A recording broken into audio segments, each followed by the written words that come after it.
Dunia Sophie, Taman Firdaus. Pada suatu titik, sesuatu pasti berasal dari ketiadaan.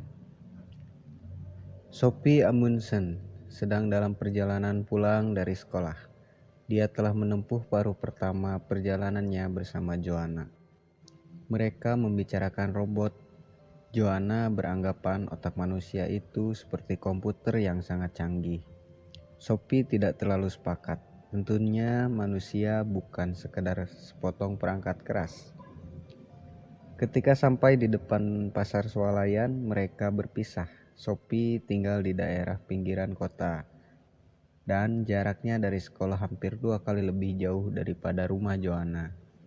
Tidak ada rumah lain di sebelahnya, jadi rumah tersebut seakan-akan berada di ujung dunia. Di dekat situ ada hutan. Dia berbelok menuju Clover Close. Di ujung jalan ada tikungan tajam yang dikenal sebagai Captain's Bend. Orang-orang jarang melewati jalan itu, kecuali pada akhir pekan. Saat ini awal bulan Mei. Di beberapa kebun, pohon-pohon buah dikelilingi dengan bertandan-tandan daffodil. Pohon birkin telah diselimuti daun berwarna hijau pucat. Sungguh luar biasa betapa semuanya bersemi pada musim ini. Apa yang membuat limpahan warna hijau dedaunan bermunculan dari bumi yang mati. Begitu ia mendapatkan kehangatan dan sisa-sisa salju yang terakhir menghilang. Ketika Sophie membuka pintu gerbang halamannya, dia memandang ke kotak surat. Biasanya ada banyak surat sampah dan beberapa amplop besar untuk ibunya. Tumpukan surat itu sering ditinggalkannya begitu saja di meja dapur sebelum dia naik ke kamar untuk mulai mengerjakan pekerjaan rumah.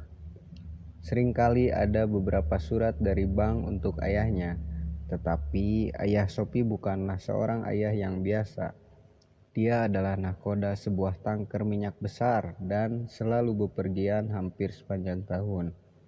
Selama beberapa minggu ketika dia berada di rumah, dia akan sibuk ke sana kemari untuk membuat rumah itu enak dan nyaman bagi Sophie dan ibunya. Namun jika dia berada di laut, dia tampaknya sangat jauh. Hanya ada sebuah surat di kotak surat, dan itu adalah untuk Sophie. Pada amplop putih tertulis Sophie Amundsen, 3 Clover Close. Itu saja, tidak disebutkan siapa pengirimnya. Perangkonya pun tidak ada. Setelah Sophie menutup pintu gerbang, dia buru-buru membuka amplop itu. Di dalamnya hanya ada secarik kertas yang tidak lebih besar daripada amplopnya sendiri. Bunyinya, "Siapakah kamu?" Tidak ada yang lain, hanya 2 kata itu yang ditulis tangan dan diikuti dengan sebuah tanda tanya besar. Dia melihat amplop itu lagi. Surat itu jelas untuknya. Siapakah yang memasukkannya ke dalam kotak surat? Sophie segera memasuki rumah merah itu sebagaimana biasa. Kucingnya, Sharekan, berusaha menyelinap keluar dari semak-semak, melompat ke tangga pertama, dan menyusup masuk melalui pintu sebelum Sophie menutupnya. Setiap kali ibu Sophie sedang tidak enak hati, dia akan menyebut rumah yang mereka tinggali itu adalah sebuah kandang. Sophie memang suka memelihara binatang. Pertama-tama dia punya 3 ekor ikan mas, Gold Top, Red Riding Hood, dan Blackjack. Selanjutnya dia mendapatkan 2 ekor burung parkit yang dinamakannya Smith dan Smule. Lalu Govinda si kura-kura darat dan akhirnya si kucing pirang, Sharekan. Semua binatang itu diberikan kepadanya untuk menghiburnya, mengingat bahwa ibunya selalu baru pulang kerja menjelang senja dan ayahnya yang sangat sering bepergian berlayar ke seluruh penjuru dunia. Sophie melemparkan tas sekolahnya ke lantai dan meletakkan semangkuk makanan kucing untuk Sharekan. Lalu dia duduk di atas bangku dapur dengan surat misterius di tangannya. "Siapakah kamu?" Dia tidak tahu, dia adalah Sophie Amundsen. Tentu saja, tapi siapakah Sophie itu? Dia benar-benar tidak mengerti. Belum. Bagaimana seandainya dia telah diberi nama lain? Anne Knudsen misalnya? Apakah dia lalu menjadi orang lain? Tiba-tiba dia ingat bahwa ayahnya semula ingin dia dinamai Lillemore. Sophie berusaha untuk membayangkan dirinya bersalaman dan memperkenalkan dirinya sebagai Lillemore Amundsen. Namun semua itu tampaknya tidak benar. Tetap saja itu adalah orang lain yang memperkenalkan dirinya. Dia melompat dan pergi ke kamar mandi dengan surat aneh di tangannya. Dia berdiri di depan cermin dan menatap matanya sendiri. "Aku Sophie Amundsen," katanya. Gadis di dalam cermin itu tidak bereaksi sama sekali. Apapun yang dilakukan Sophie, gadis lain itu melakukannya dengan cara yang persis sama. Sophie berusaha untuk memukul bayangannya dengan gerakan kilat, tetapi gadis itu pun bergerak sama cepatnya. "Siapakah kamu?" Sophie bertanya. Dia tetap tidak menerima tanggapan, tapi merasa sedikit bingung. Apakah dia atau bayangannya yang mengajukan pertanyaan itu? Sophie menekan jari telunjuknya ke hidung di cermin itu dan berkata, "Kamu adalah aku." Karena tidak mendapatkan jawaban, dia membalik kalimat itu dan berkata, "Aku adalah kamu." Sophie Amundsen sering merasa tidak puas dengan penampilannya. Orang sering bilang dia memiliki sepasang mata indah berbentuk buah almond.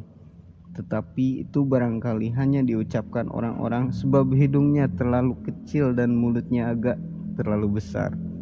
Dan telinganya terlalu berdekatan dengan matanya. Yang paling buruk dari semua itu adalah rambutnya yang lurus, yang tidak mungkin bisa diapa-apakan. Kadang-kadang ayahnya akan membelai rambutnya dan menyebutnya garis dengan rambut jerami. Bagi ayahnya itu tidak menjadi soal, sebab bukan dia yang dijatuhi kutukan untuk hidup dengan rambut lurus berwarna gelap. Krim rambut maupun styling gel sama sekali tidak berpengaruh pada rambut Sophie. Kadang-kadang dia menganggap dirinya begitu jelek, sehingga dia bertanya-tanya apakah dia terlahir cacat. Namun apakah yang sesungguhnya menentukan penampilan kita? Bukankah aneh bahwa dia tidak mengenal siapa dirinya? Dan bukankah tidak masuk akal bahwa dia tidak pernah diizinkan untuk ikut menentukan bagaimana penampilannya? Dia hanya sekedar ditimpa penampilan seperti itu. Dia memang dapat memilih kawan-kawannya sendiri, tapi jelas dia tidak dapat memilih dirinya sendiri. Dia bahkan tidak memilih menjadi seorang manusia. Apakah manusia itu? Sophie kembali menatap gadis di cermin itu. Sebaiknya aku ke atas dan mengerjakan PR biologiku, katanya. Nyaris seperti minta maaf. Begitu sampai di ruang tengah dia berpikir, tidak lebih baik aku pergi ke taman. Kitty, Kitty, Kitty. Sophie mengejar-ngejar kucing itu hingga ke tangga serambi dan menutup pintu depan. Ketika dia berdiri di luar di atas jalan berkerikil dengan surat misterius di tangannya, perasaan yang aneh menyerangnya. Dia merasa seperti sebuah boneka yang tiba-tiba dihidupkan oleh sapuan sebatang tongkat sihir. Bukankah ajaib bisa berada di dunia saat ini? Berkelana ke sana kemari dalam suatu petualangan yang mencengangkan.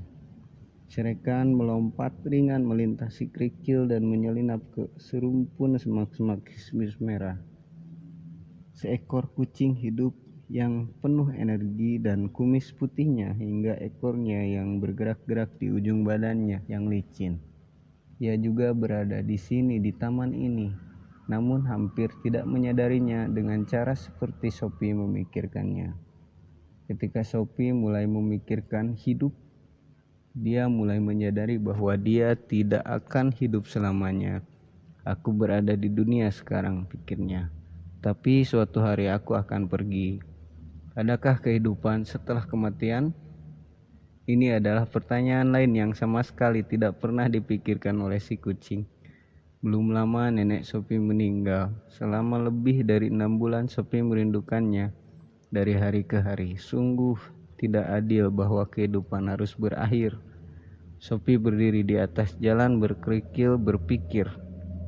Dia berusaha untuk berpikir ekstra keras mengenai hidup agar dia dapat melupakan bahwa dia tidak akan hidup selamanya. Tapi itu mustahil. Begitu dia berkonsentrasi pada kehidupannya sekarang, pikirannya tentang kematian pun memasuki benaknya. Hal yang sama terjadi sebaliknya. Hanya dengan membangkitkan perasaan mendalam bahwa suatu hari orang pasti mati, maka dia dapat menghargai betapa senangnya dia bisa hidup. Ini seperti dua sisi mata uang yang berulang-ulang dibalik-baliknya. Dan semakin besar dan semakin jelas satu sisi, semakin besar dan semakin jelas pula sisi lainnya.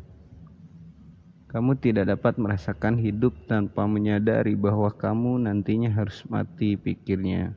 Namun sama mustahilnya bagi kita untuk menyadari bahwa kita harus mati tanpa memikirkan betapa menakjubkannya hidup ini. Sophie ingat, nenek mengatakan sesuatu semacam itu pada hari ketika dokter menyatakan dirinya sakit. Baru kali inilah aku menyadari betapa kayanya kehidupan ini, katanya. Sungguh tragis bahwa kebanyakan orang harus jatuh sakit terlebih dahulu sebelum mereka memahami betapa berharganya hidup itu. Atau kalau tidak, mereka harus menemukan dulu sebuah surat misterius di dalam kotak surat. Barangkali dia harus memeriksa kalau ada lagi surat yang datang. Sophie bergegas ke pintu gerbang dan melihat ke dalam kotak surat hijau. Dia terperanjat ketika mendapati bahwa di situ terdapat sebuah amplop putih lain, persis seperti yang pertama. Tapi kotak surat itu jelas-jelas sudah kosong ketika dia mengambil amplop pertama. Amplop ini bertuliskan namanya pula. Dia menyobeknya hingga terbuka dan meraih selembar catatan yang ukurannya sebesar yang pertama. Dari mana datangnya dunia, dikatakan di situ. Aku tidak tahu, pikir Sophie. Tentunya tidak ada orang yang benar-benar tahu. Bagaimanapun, Sophie menganggap itu sebuah pertanyaan yang wajar. Untuk pertama kali dalam hidupnya, dia merasa tidak pantas hidup di dunia tanpa setidak-tidaknya mempertanyakan dari mana ia berasal. Surat-surat misterius itu telah membuat kepala Sophie pusing. Dia memutuskan untuk pergi menyendiri di sarangnya. Sarang itu adalah tempat persembunyian Sophie yang paling rahasia. Kesitulah dia pergi jika dia merasa sangat marah, sangat sedih, atau sangat bahagia. Hari ini dia hanya bingung. Rumah merah itu dikelilingi oleh sebuah taman luas dengan banyak petak bunga, semak-semak, pohon berbagai jenis buah. Halaman berumput dengan sebuah peluncur dan paviliun kecil yang dibangun kakek ketika nenek kehilangan anak pertama mereka beberapa minggu setelah anak tersebut dilahirkan. Nama anak itu Mari. Pada pusaranya tertulis kata-kata, "Mari kecil mendatangi kami, menyalami kami, dan pergi lagi." Jauh di sebuah sudut taman di balik semak-semak, buah frambus ada belukar lebat di mana bunga atau buah beri tidak mau tumbuh. Sesungguhnya itu adalah sebuah pagar tanaman yang menjadi batas dengan hutan. Tapi karena tidak ada orang yang memangkasnya selama 20 tahun terakhir ini, ia berubah menjadi semak yang kacau dan tak tertembus. Nenek sering berkata bahwa pagar itu menyulitkan kawanan rubah untuk mencuri ayam pada masa perang, ketika ayam-ayam itu dilepas leluasa di dalam taman. Bagi semua orang kecuali Sophie, pagar tanaman kuno itu sama tak bergunanya dengan kandang kelinci di ujung lain taman itu. Namun itu hanya karena mereka belum menemukan rahasia Sophie. Sophie telah menemukan lubang kecil di pagar itu sejak dia bisa mengingat. Ketika merayap ke sana, dia memasuki sebuah rongga di antara semak-semak. Rongga itu seperti sebuah rumah mungil. Dia tahu tak seorang pun dapat menemukannya di sana. Dengan menggenggam kedua amplop di tangan, Sophie berlari melintasi taman, merangkak dengan kedua kaki dan tangannya, serta membuka jalan menembus pagar tanaman itu. Sarang itu tingginya hampir sama dengan tinggi tubuhnya saat berdiri tegak. Tapi hari ini dia duduk di atas serumpun akar yang bertonjolan. Dari sana dia dapat melihat keluar melalui lubang pengintip kecil di sela-sela ranting dan dedaunan. Meski tak satu lubang pun yang lebih besar dari sebuah koin kecil, dia dapat menyapukan pandangannya ke seluruh taman. Ketika masih kecil, dia suka berpikir, sungguh menyenangkan memperhatikan ibu dan ayahnya mencari-carinya di antara pepohonan di situ. Sophie selalu menganggap taman itu sudah merupakan dunia tersendiri. Setiap kali mendengar tentang Taman Firdaus yang diceritakan dalam Bible, dia seperti diingatkan untuk duduk di sini di dalam sarangnya, mengawasi surga kecilnya sendiri. Dari mana datangnya dunia? Dia tidak mempunyai gagasan sekilas pun. Sophie tahu bahwa dunia itu hanyalah sebuah planet kecil di angkasa. Namun, dari mana asalnya angkasa? Mungkin saja angkasa itu selalu ada, karena itu dia tidak perlu mencari tahu dari mana ia berasal. Tapi mungkinkah sesuatu itu selalu ada? Jauh di lubuk hatinya dia memprotes gagasan tersebut. Tentunya segala sesuatu yang ada itu ada permulaannya. Jadi angkasa pasti telah diciptakan dari sesuatu yang lain. Akan tetapi jika angkasa berasal dari sesuatu yang lain itu juga pasti berasal dari sesuatu yang lain pula. Sophie merasa dia hanya menyeret-nyeret permasalahan. Pada satu titik, sesuatu pasti berasal dari ketiadaan. Namun apakah itu mungkin? Bukankah itu sama mustahilnya dengan gagasan bahwa dunia selalu ada? Mereka telah belajar di sekolah bahwa Tuhan menciptakan dunia. Sophie berusaha untuk menghibur dirinya dengan pemikiran bahwa ini barangkali pemecahan terbaik untuk seluruh masalah itu. Tapi dia lalu mulai berpikir lagi. Dia dapat menerima bahwa Tuhan telah menciptakan angkasa. Tapi bagaimana dengan Tuhan sendiri? Apakah dia menciptakan dirinya sendiri dari ketiadaan?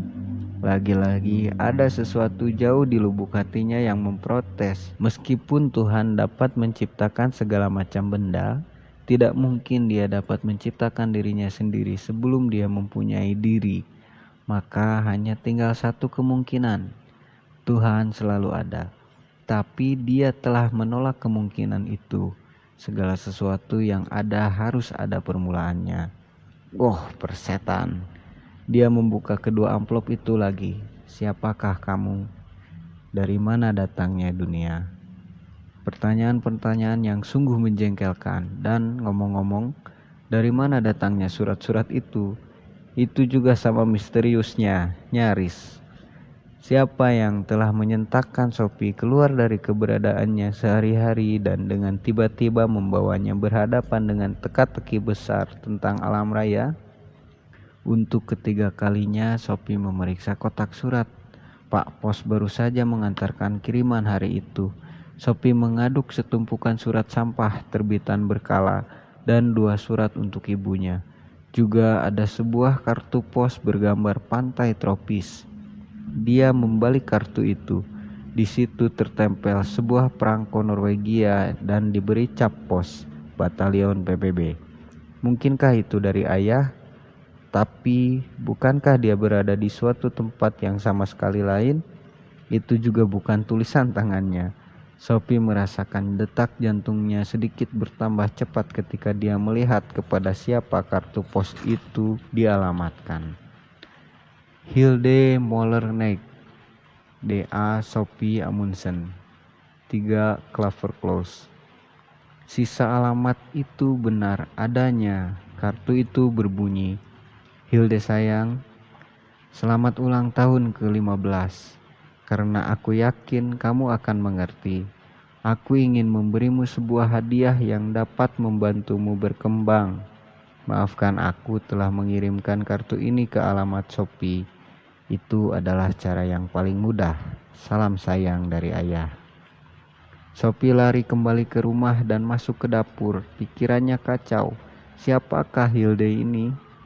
Yang berulang tahun tepat sebulan sebelum ulang tahunnya sendiri. Sophie mengambil buku telepon. Ada banyak orang yang bernama Moller dan hanya sedikit yang bernama Neg. Namun, tak satu pun dalam buku petunjuk itu yang bernama Molernig. Dia mengamati kartu misterius itu lagi.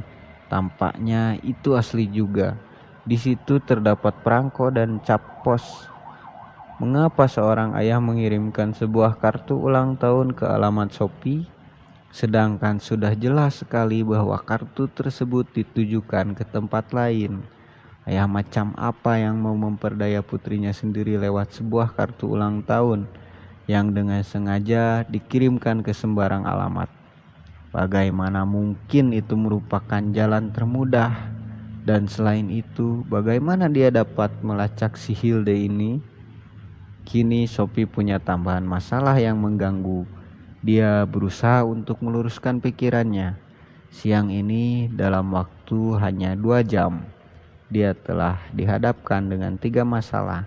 Masalah pertama adalah siapa yang telah meletakkan 2 amplop putih di kotak surat. Yang kedua adalah pertanyaan-pertanyaan sulit yang tertulis dalam kedua surat tersebut. Masalah ketiga adalah siapakah Hilde Molernig dan mengapa Sophie yang dikirimi kartu ulang tahunnya. Dia yakin bahwa ketiga masalah itu saling terkait. Pasti begitu. Sebab sejauh ini hidup yang dijalaninya sungguh biasa-biasa saja.